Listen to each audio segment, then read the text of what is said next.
জাতীয় রাজস্ব board NBR বিলুপ্ত হয়ে যাচ্ছে। এর জায়গায় আসছে নতুন দুইটি বিভাগ, রেভিনিউ পলিসি ডিভিশন এবং রেভিনিউ ম্যানেজমেন্ট ডিভিশন। বৃহস্পতিবার উপদেষ্টা পরিষদ বৈঠকে রাজস্ব নীতি ও রাজস্ব ব্যবস্থাপনা ২০২৫ নীতিগত ও চূড়ান্ত অনুমোদন দেয়া হয়েছে।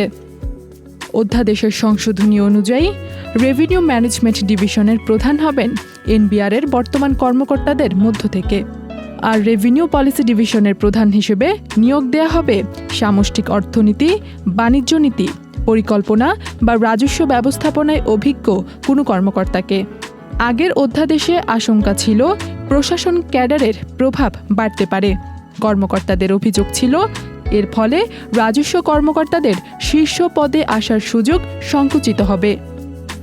এলএমই সার্টিফাইড বিশ্বসেরা কপারে তৈরি ওয়ালটন কেবলস, যা আপনার স্থাপনাকে রাখবে সব সময় নিরাপদ।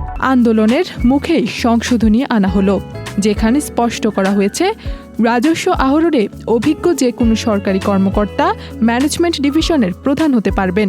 বিশেষজ্ঞদের মতে এই পরিবর্তন কাঠামো রাজস্ব আহরণের দক্ষতা বাড়াবে, তবে বাস্তবায়নই হবে বড় চ্যালেঞ্জ। গত মে মাসে এনবিআর বিলুপ্ত করে নতুন অধ্যাদেশ জারি করার পর থেকেই কর্মকর্তাদের মধ্যে অসন্তোষ তৈরি হয়।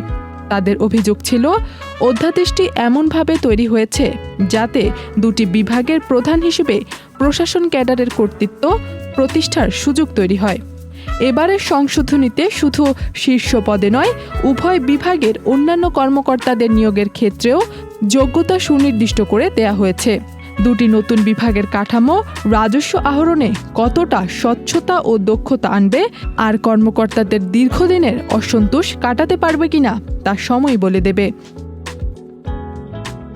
ইথিলা কবি প্রমা, চ্যানেল আই।